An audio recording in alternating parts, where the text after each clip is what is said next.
They say memories fade, but scars don't. Mine isn't on my skin. It's the one carved into my place in my own family. And it didn't happen in some tragic accident or quiet moment.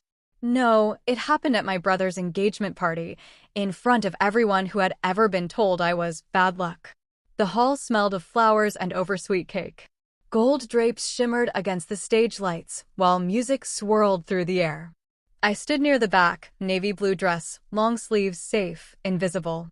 My daughter Anna's small hand clutched mine, her excitement vibrating through her as she pointed out the cake, the twinkling lights, the massive heart-shaped backdrop. On the stage, my brother Ken was a vision in cream sherwani, grinning like he'd stepped out of a magazine.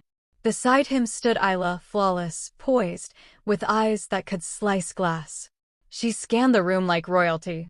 When her gaze landed on me, something in her face tightened, like she'd spotted something unpleasant on her shoe. I thought that was the end of it. I was wrong. A few whispers later, my mother appeared.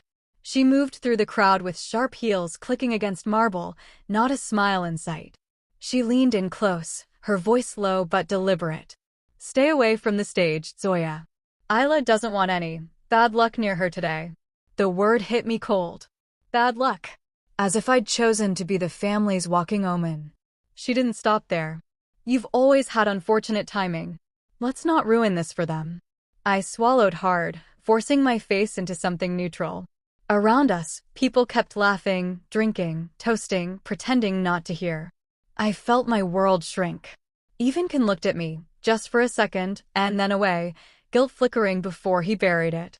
Anna's voice broke through. "Why can't we go up there, Mama?" Her innocent eyes searched mine.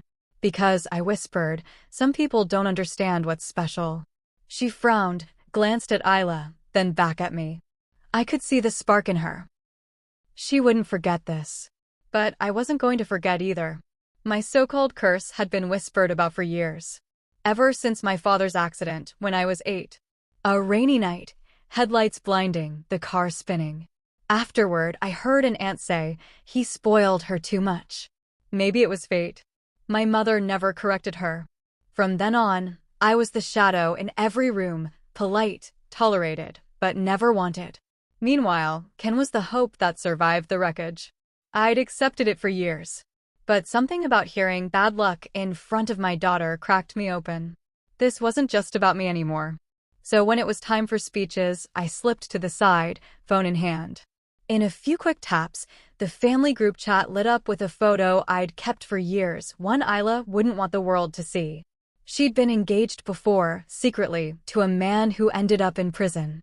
The photo showed them together, laughing, his arm around her. The caption was simple. "Interesting choice for our family's luck." I watched as the whisper started. Heads turned toward Isla, her smile faltering. Ken's brow furrowed. My mother's eyes darted to me, sharp and panicked. I didn't take the stage. I didn't need to.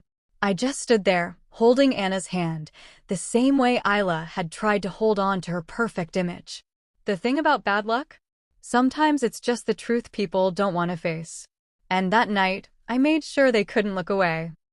The ripple of murmurs spread fast, faster than the music could cover.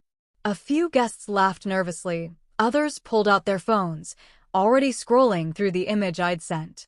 Isla's perfectly curated smile collapsed into something jagged. Ken turned toward her, confusion hardening into anger. "Is this true?" he asked, his voice carrying just enough for the front tables to hear. Isla's lips parted, but no sound came. Her eyes started toward my mother, seeking rescue. But my mother, for once, had no words. Her mouth was tight, her knuckles white around her wine glass. The MC, oblivious to the storm, called for the couple to say a few words. All eyes followed them as they stepped forward. Isla tried to speak, but the whisper swallowed her voice. I can explain," she stammered. From the back of the room, someone called out, "Explain the prison part." Laughter cracked through the tension. A few guests snorted. The atmosphere shifted. This wasn't just a celebration anymore. It was a feeding frenzy. Isla's composure snapped. She shoved the mic back at the MC and stormed off the stage, her gown swishing like an angry flame.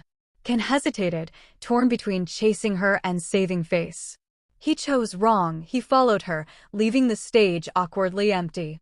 My mother's glare found me then, and if looks could kill, the bad luck label would have been fulfilled on the spot. But she didn't dare say a word, not with everyone watching her family drama unfold. Anna squeezed my hand. "Mama, are we going home?" I smiled, not the polite, invisible smile they'd trained me to wear, but the real one, the one I'd buried for years. "No, sweetheart," I said. "We're staying. I think the night's just getting interesting." And so we did. I stood tall in that hall for the first time in my life, not a shadow, not the curse. Just Zoya, the one they underestimated. The one who knew that sometimes, revenge doesn't have to be loud, but when it is, it becomes unforgettable. By the end of the night, people weren't whispering about my supposed bad luck anymore. They were whispering about the woman who turned it into a weapon. The night of the engagement was only the first spark. I didn't need to scream, argue, or throw drinks. I'd already planted the seed, now I just had to let it grow. The next day, my mother called me. "No hello, no pleasantries. What you did last night was cruel," she hissed. "You've embarrassed this family." I let her finish. Then I said, evenly, "I only told the truth.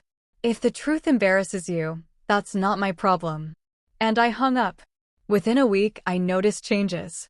Isla's carefully curated social media went dark. Friends from her perfect circle began to unfollow her. Can's workmates, who had been invited to the wedding, suddenly had conflicts with the date. But I wasn't finished. I sent a polite, anonymous email to a few of the local society columnists. Nothing dramatic, just a tip about an upcoming wedding where the bride had once been engaged to a man serving time for fraud. I included the same photo, attached with a little backstory. The kind that couldn't be traced back to me. The article that followed wasn't explosive, it was worse. It was subtle. A paragraph buried in a column about notable engagements, mentioning Isla's colorful romantic history. The kind of detail that would spread faster through gossip than through print. By the time the wedding invitations went out, Isla's smile in the announcement photo looked strained. I could see it, those tiny cracks no one else noticed yet. Ken looked thinner, his eyes tired. 2 months before the wedding, I heard the news. They'd called it off. The official reason? Differences in priorities. The real reason? Isla's past had become too loud to ignore, and Ken, ever the golden boy, couldn't bear the stain. At the next family dinner, my mother sat across from me, silent. She didn't say, "Bad luck again." In fact, she barely looked at me. Which was fine. Because that night, Anna laughed beside me, and for once, I didn't feel invisible. They'd wanted me to stay in the shadows forever. But I learned something important. Shadows are where you prepare the sharpest blades.